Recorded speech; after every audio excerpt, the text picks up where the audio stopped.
नमस्कार, स्वागत है आपका 9 की 9 खबर में। आपके साथ मैं हूं सोनाली सिंह। बुलेटिन की शुरुआत करते हैं। 9 बजने वाले हैं और ठीक 1 घंटे बाद सुबह 10 बजे से रायसीना की रेस के लिए वोटिंग शुरू हो जाएगी, जिसमें यह तय होगा कि कौन होगा देश का अगला राष्ट्रपति। एनडीए उम्मीदवार द्रौपदी मुर्मू या विपक्ष के उम्मीदवार यशवंत सिन्हा, दोनों तरफ से अपने अपने दावे किए जा रहे हैं। एनडीए के साथ 60% से ज्यादा वोट का दावा किया जा रहा है, तो यशवंत सिन्हा ने अंतरात्मा की आवाज पर वोट करने की अपील की है, जिसे लेकर विपक्ष के अपने दावे हैं।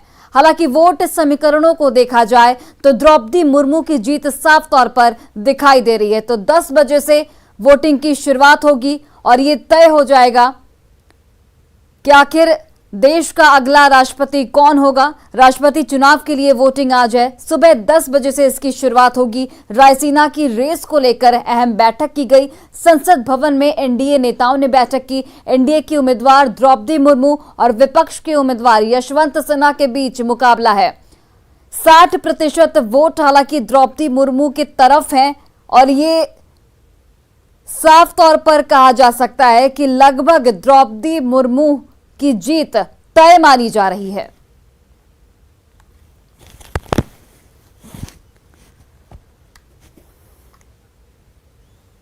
और पटना के फुलवारी शरीफ मॉड्यूल में बड़ा अपडेट सामने आया है। गिरफ्तार मरगूब उर्फ ताहिर को एटीएस रिमांड पर लेगी। आज कोर्ट खुलते ही रिमांड के लिए एटीएस आवेदन देगी। रिमांड मिलने के बाद ताहिर से कड़ाई से पूछताछ की जाएगी। कई अहम सवाल का जवाब एटीएस यहां पर जानना चाहती है। मरगूब को एटीएस ने ही गिरफ्तार किया था, देश में अशांति फैलाना चाहता था गिरफ्तार मरगूब, ये जानकारी मिली है। साथियों के साथ मिलकर पूरी प्लानिंग की जा रही थी उसके द्वारा। बांग्लादेश, पाकिस्तान और अफगानिस्तान से इसके तार जुड़े हैं। व्हाट्सएप के जरिए आतंकी सोच वालों के संपर्क में मरगूब था। पाकिस्तान, बांग्लादेश से, अफगानिस्तान से इसके तार जुड़े हुए हैं। तो आप समझिए कि इनके मंसूबे कितने खतरनाक थे। मरगूब को एटीएस रिमांड पर लेगी और आज कोर्ट खुलते ही एटीएस रिमांड के लिए आवेदन देगी। रिमांड मिलने के बाद ताहिर से कई सवाल जवाब पूछे जाएंगे। कई अहम सवाल का जवाब यहां पर एटीएस की ओर से मांगा जाएगा। एटीएस जानना चाहती है कि आखिर मरगूब का इतिहास क्या है और वो किस तरीके के मंसूबे को आगे बढ़ाना चाहता था। मरगूब को एटीएस ने ही गिरफ्तार किया था, ये भी आपको बताते चले। देश में अशांति फैलाना चाहता था गिरफ्तार मरगूब, ये भी एटीएस की ओर से जानकारी दी गई है। साथियों के साथ मिलकर पूरी प्लानिंग उसके द्वारा की जा रही थी। पाकिस्तान, अफगानिस्तान और बांग्लादेश से इसके तार भी जुड़े हुए हैं और व्हाट्सएप के जरिए आतंकी सोच वालों के संपर्क में भी था ये मरगूब।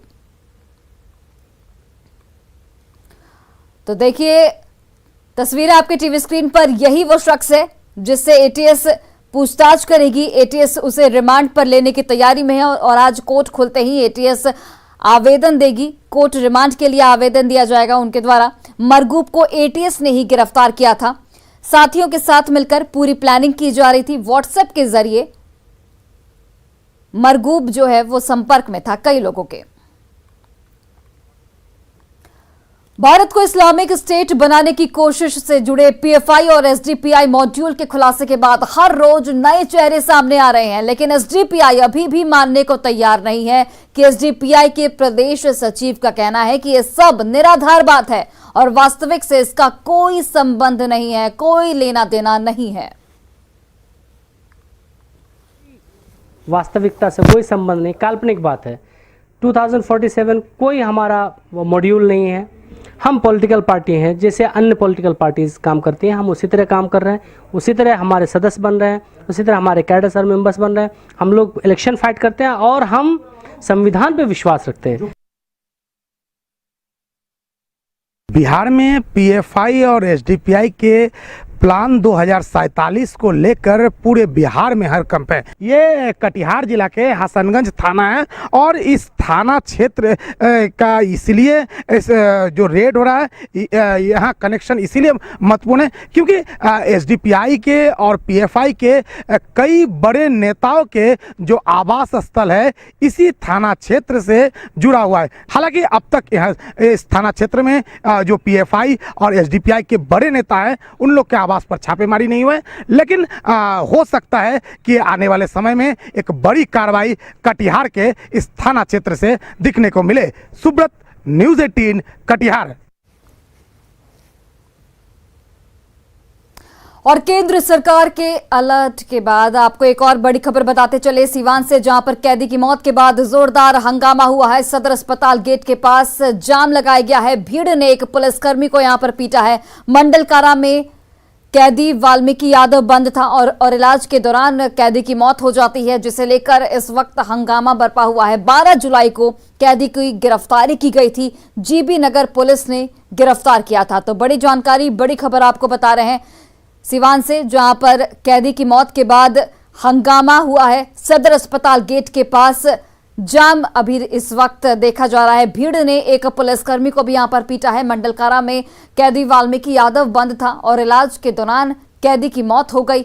12 जुलाई को कैदी को गिरफ्तार किया गया था। जीबी नगर पुलिस ने इस गिरफ्तारी को अंजाम दिया था।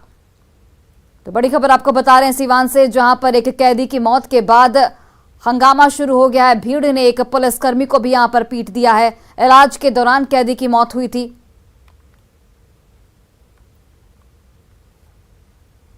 और एक और बड़ी खबर आपको सिवान से बताते चले, जहां पर भीड़ में दबने से एक महिला की मौत हो गई। अफरा तफरी में 2 श्रद्धालु यहां पर जख्मी हो गए हैं। मेहंदार मंदिर में यह हादसा हुआ। गेट खोलने के दौरान हादसा हुआ। तो बड़ी खबर, बेहद दुखद खबर आपको बता रहे हैं सिवान से, जहां पर भीड़ में दबने से एक महिला की मौत हो गई। अफरा तफरी में 2 श्रद्धालु भी यहां पर जख्मी बताए जा रहे हैं। मेहंदार मंदिर के पास की यह घटना बताई जा रही है और गेट खोलने के दौरान यह हादसा हुआ।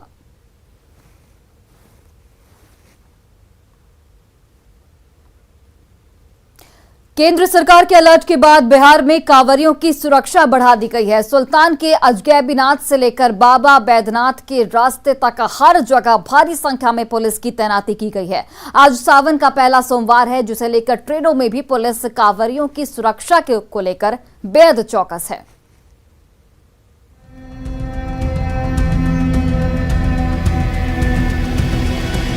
खाकी वर्दी में पुलिस वाले,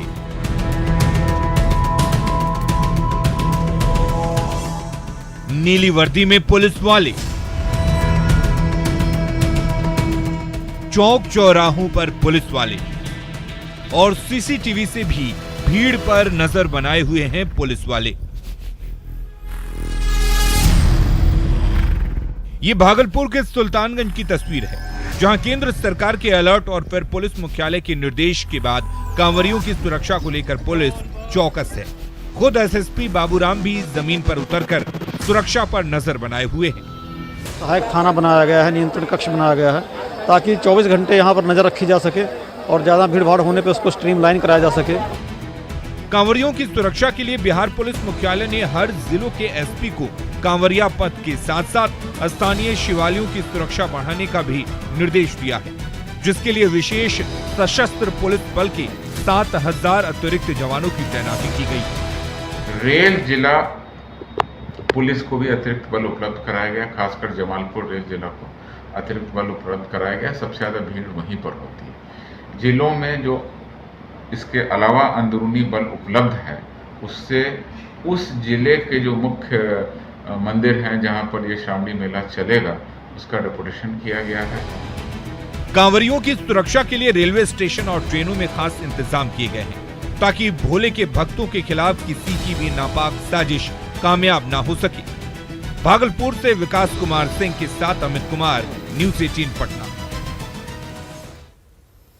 और पूर्णिया के बेलौरी बाईपास पर कार और मालवाहक ऑटो में भीषण टक्कर हो गई। हादसे के बाद कार में आग लग गई। तस्वीरों में आप साफ तौर पर देख सकते हैं कि किस तरीके से कार धू धू कर जल रही है। सूचना के बाद पहुंची दमकल की टीम ने हालांकि आग पर काबू पा लिया। इस दुर्घटना में कार सवार सभी 5 लोग फिलहाल सुरक्षित बताए जा रहे हैं। ऑटो ड्राइवर को हालांकि गंभीर चोट लगी है, जिसका इलाज फिलहाल पूर्णिया मेडिकल कॉलेज में जारी है। कार सवार दालकोला चेकपोस्ट से पूर्णिया जा रहे थे, जबकि ऑटो गुलाबबाग से पूर्णिया की ओर आ रहा था।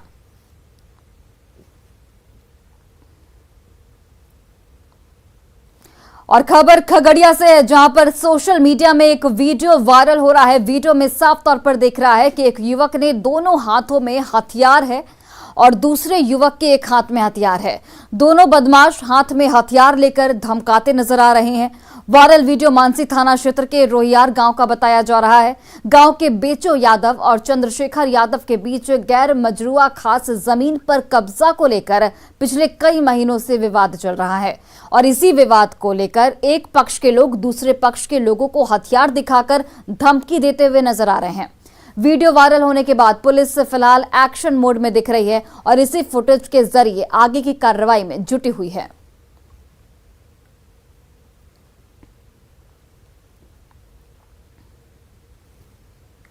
और कहते हैं जिंदगी अनमोल है, लेकिन पटना के लोगों को जान की फिक्र नहीं है, जो अटल पथ पर बगैर हेलमेट लगाए फर्राटा भर रहे हैं और आदतों से बाज भी नहीं आ रहे हैं। न्यूज़ 18 के कैमरे में ऐसे सैकड़ों लोगों की तस्वीर सामने आई है, जो एक तो ट्रिपल लोडिंग के साथ बाइक चलाते नजर आ रहे हैं, वो भी बिना हेलमेट के। हैरानी की बात यहां पर यह है कि इस अटल पथ पर सबसे ज्यादा हादसे भी होते हैं। बावजूद इसके ऐसे लापरवाह लोगों को न तो कानून का डर है, खौफ है और न ही अपनी जान की चिंता। जायजा लिया हमारे सहयोगी रजनीश कुमार ने। सड़कें अच्छी चाहिए लेकिन सावधानी नहीं बरतेंगे, कुछ यही आदत है राजधानी के यात्रियों की, जो जान हथेली पर लेकर अटल पथ पर सफर करते हैं। तस्वीरें आप भी देखिए कि अटल पथ पर किस तरह से बगैर हेलमेट लगाए अधिकतर जो यात्री हैं वो बाइक चलाते हुए आपको नजर आएंगे। जरा देखिए कैमरे की नजर में कि ट्रिपल लोड भी रहते हैं तो हेलमेट नहीं लगाते हैं और आए दिन यहाँ पर दुर्घटनाएं होती हैं, लोग मौत के शिकार होते हैं, आए दिन हादसा होते रहता है। बावजूद लोग सबक नहीं ले रहे हैं और इस वक्त आपको हम शाम का समय है और अटल पथ की तस्वीर इसलिए दिखा रहे हैं क्योंकि जो बाइक की गति है वो भी आपको 70, 80, 90 तक जो है गति आपको देखते हुए मिलेगी, लेकिन हेलमेट नहीं लगाते हैं। जरा फिर से देखिए तस्वीर आपकी, किस तरह से बगैर हेलमेट लगाए हुए फैमिली के साथ भी लोग जाते हैं तो देखिए हेलमेट नहीं है। ये लापरवाही है और इस लापरवाही खामियाजा लोगों को भुगतना पड़ता है। एक भी आपको पेट्रोलिंग करती हुई गाड़ियां भी आपको नहीं दिखेंगी क्योंकि पुलिस भी जो है सिर्फ निर्देश देकर छोड़ देती है, चाहे वो मुख्य चौराहा हो, इनकम टैक्स, डाक बंगला या फिर सचिवालय गेट पर। जहां भी आप देखेंगे वहां पर चेकिंग पॉइंट जरूर है, लेकिन अटल पथ पर कहीं भी रोक टोक नहीं है, कहीं भी पकड़ने वाला कोई नहीं है।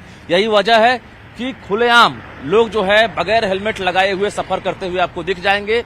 और हम फिर से ये तस्वीर इसलिए दिखा रहे हैं क्योंकि पटना पुलिस एक बार फिर से सतर्क हो जाए, क्योंकि जिस तरह से आए दिन दुर्घटनाएं होती है, पुलिस पेट्रोलिंग की जरूरत है कि यहां से लेकर गंगा पाथवे तक जो गाड़ियों की गति है, ना तो वो गति कम हो रही है और ना ही लोग जो है हेलमेट लगाकर बाइक चला रहे हैं, चाहे वो युवा हो या फिर बुजुर्ग हो। उनकी लापरवाही साफ तौर से अटल पथ पर देखते हुए मिल रही है।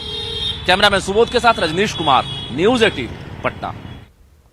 और देखिए फुलवारी शरीफ मॉड्यूल में एक बड़ा खुलासा हुआ है। अत्तर परवेज और मोहम्मद जलालुद्दीन की ओर से बड़ा खुलासा किया गया है। पटना पुलिस से पूछताछ में यह खुलासा किया गया है। आधिकारिक सूत्रों के हवाले से खबर आपको बताते चले, जहां पर बिहार में 15,000 मुस्लिम युवकों को ट्रेनिंग दी जा रही थी।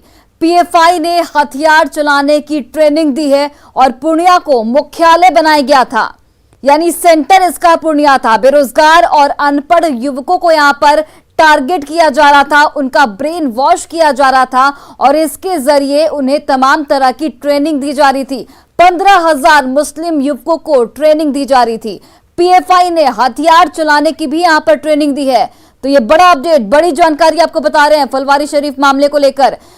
अत्तर परवेज और मोहम्मद जलालुद्दीन का ये बड़ा खुलासा है। पटना पुलिस की पूछताछ में ये बड़ा खुलासा हुआ है। आधिकारिक सूत्रों के हवाले से ये आपको जानकारी बताते चले कि बिहार में 15,000 मुस्लिम युवकों को ट्रेनिंग दी जा रही थी। पीएफआई ने हथियार चलाने की उनको ट्रेनिंग दी है और पूर्णिया को मुख्यालय बनाया गया था। और हमारे सहयोगी अमित इस वक्त फोन लाइन पर जुड़ गए। अमित, एक बड़ा खुलासा हुआ है, पूर्णिया सेंटर में था और 15,000 मुस्लिम युवकों को ट्रेनिंग दी जा रही थी। कितनी महत्वपूर्ण ये जानकारी इस पूरे मामले को लेकर?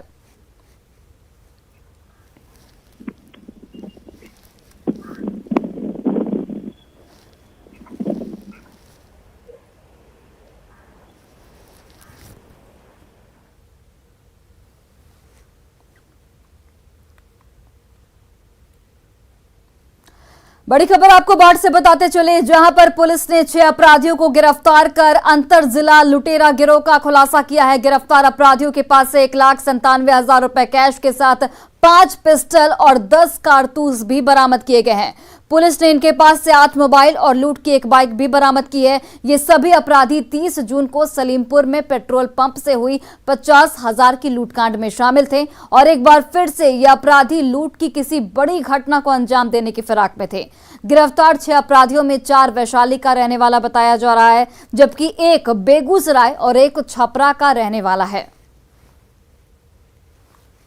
में जहाँ पर भी थे उस इलाके को छोड़ रहे थे और छोड़ने से पहले जो 30 जून की घटना थी उस प्रकार की एक किसी और घटना को अंजाम देना चाहते थे। हमारे क्षेत्र में एक बजाज पल्सर मोटरसाइकिल मिली है जिसका सत्यापन किया जा रहा है।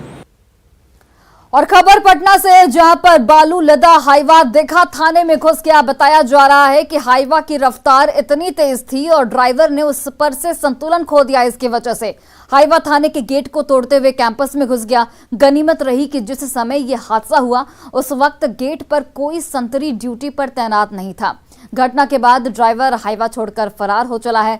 घटना रात 1 बजे की बताई जा रही है।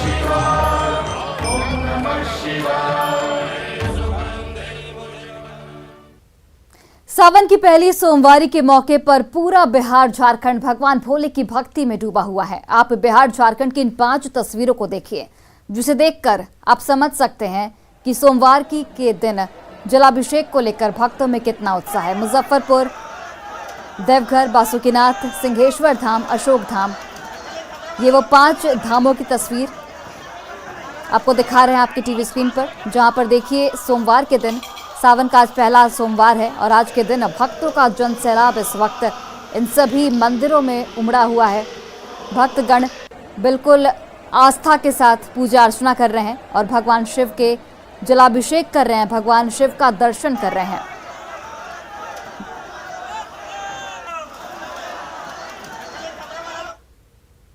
और लखीसराय के प्रसिद्ध इंद्रदमनेश्वर महादेव मंदिर के गर्भगृह में सावन की पहली सोमवारी को लेकर शिव भक्तों का जनसैलाब उमड़ पड़ा है।